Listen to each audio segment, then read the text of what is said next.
Hi there, it's Neil from Diagonal Move again, and today we are going to take a look at a game called Lewis and Clark Expedition, second edition of this game, and we're going to do one of my too impatient to wait, not quite unboxing overview videos. First one of these I've done in absolutely ages, probably 6, maybe even 7 months, and the reason is, as regular viewers might know, my regular table is completely swamped in wargame components at the moment with Crossing the Line, so it's back up to this smaller table where we have a limited amount of space. So good opportunity to show you this game. So Lewis and Clark is a game that I first came across on one of the online game platforms last year during the height of the coronavirus pandemic, and it's a game which has a historical theme in which you play the explorers Lewis and Clark, who were sent from the what had been the existing United States in the early 1800s across the newly purchased Louisiana territory, which extended some distance outside of what is currently Louisiana, and they were sent from the pre-existing United States across the Louisiana territory into the Pacific Northwest to try and find the extent of the unknown north, shall we say, of the continent at that time. It's a game which is very, very interesting. Lots of interesting, unique mechanics going on. It is a race game, really, and it's also quite a puzzle game, hand management type thing with the cards and what have you. But anyway, let's get on with the components. The box then is a nice thick kind of Euro style box. The game is designed by Cedric Chabusit, if that is how you pronounce the surname. Apologies if that's incorrectly. And it's published by Ludonaute. The back of the box is not very revealing of what's inside the game. However, that there is the original artwork, because this is the second edition of this particular game. The kind of the components are down here, which we'll get into in just a moment. So what do we have inside this box? We've got the rulebook. This is actually the back of the rulebook, which gives you a bit of a close-up of what's inside and an idea of what you're looking at. It's half an hour per player, takes between 1 and 5, and ages 14 plus. There is a caveat inside the rules actually, which states not to play the 5 players until you are used to playing at that player count. It is quite a complex game, and it will take a few goes to really get the hang of how the game works, particularly if you're not familiar with how this type of quite intricate game works. But anyway, we do have quite a nice manual here. We have an overview of the components. It's done in that typical Euro style format with nice component pictures, table of contents and so on. Close up here of the board and how it's set up, together with explanations of the cards and so on. And the rulebook itself is it's quite nicely laid out with the different phases of the game, the different actions that you can take in the game. And then what is quite interesting about this particular game, though, is there's this element of time, and there are some changes to how this works. I believe I've not played this version. I've only played the first edition. But there's some changes to how the game works. You have sort of some tokens now that represent the time it takes to take yourself, your boat, and all your equipment up the river. And previously that was represented by moving one of your meeples backwards along the river. However, now you appear to have to do expend these tokens in some fashion.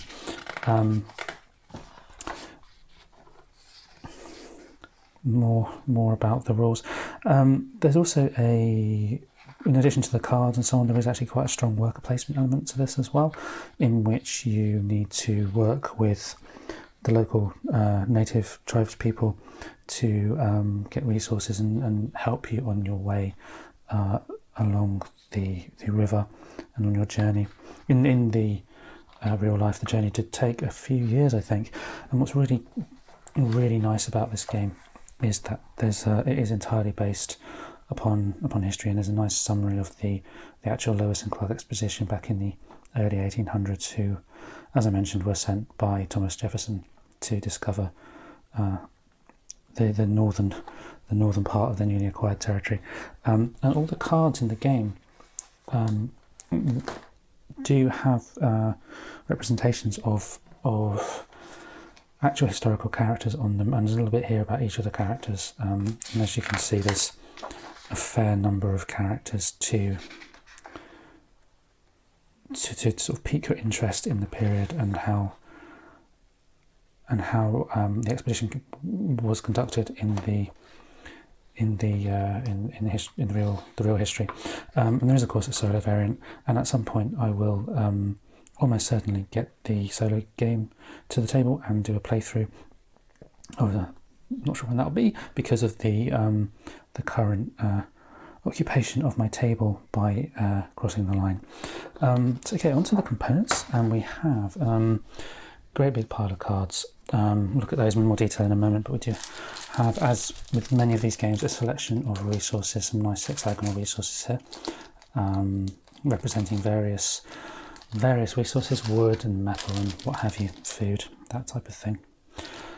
They've come in a range of different colours. Then we have the meeples themselves, these scout figures representing where your expedition is on its journey up the river. We do also have some figures representing the native tribespeople that you'll encounter on your journey. Make of the design choices there as you will, I guess. And the components are really nice chunky wood. They're well painted and plentiful, as you often find in these games. In addition to the meeples, we have a range of tiles representing different sections of your boat. So this here would be the main part of your boat, and you can store your resources on the boat and include some space for other resources by adding on these sections to those boats.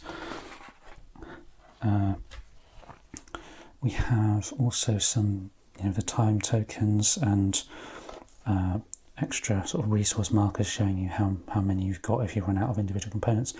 And then there are these, I think they're called they're like route modifying tokens. When you've played the game a few times, if you wish to, you can modify the route, making it easier or more difficult by changing the course of the river and the journey that you're on. And there are a few more boats there and tokens on that one. It's a nice thick cardboard, really nicely produced game with some lovely art, and they punch out really easily, as I've just done there. Okay, now on to the map, and just hopefully get this onto the table. It's not that big a map compared to some, or a board. It is a proper mounted board, and once I move everything else out of the way, hopefully you can see it is a lovely well illustrated board, with the starting point of the expedition here in St. Louis, and you move up the spaces on the river using your scout, and you work with the tribespeople in that worker placement element as well. How you move your boats and your scouts along the river is dependent on these cards, and these are one of the really great features of this game, is that they're multi-use cards, and you can use them in a few different ways really. On each side you have a character, historical character, and you can use them for the character's ability, which will typically amend in some fashion your actions or provide resources and so on. You can use them to supply or power up your expedition for their strength. they have they sort of have icons on there indicating cost and what have you. But then on the back, if you look at these ones for a moment, we can use them for the reverse, which is that element of powering up. The more strength you use for your actions, the more you can do the actions, probably the best way to describe it. So they help you take actions, these cards, in addition to any character effects and modifications and so on. And the options are largely endless in how that works, because you'd have a set hand of cards, but then you'd also have a selection come out every turn as well that you can buy, and they will move down, becoming progressively cheaper and progressively better as the game goes on, you hope. I believe that is more or less covered everything. The journey along the river from St. Louis will take you across the Rocky Mountains, and eventually you'll win the game by being the first person to Fort Clatrop up at the very far northwest of the map. I hope that's been helpful. It's a game that I have played online. I've never played it in the physical copy, but I'm glad I have finally got hold of a copy of this in the physical copy. This is the second edition, so there will be some changes from the version I played before, which I will hopefully go into when we do I do a proper playthrough. But in the meantime, I hope this has given you a nice overview of what comes inside the box, and if you like the video, please think about clicking like and subscribe, and I shall see you next time.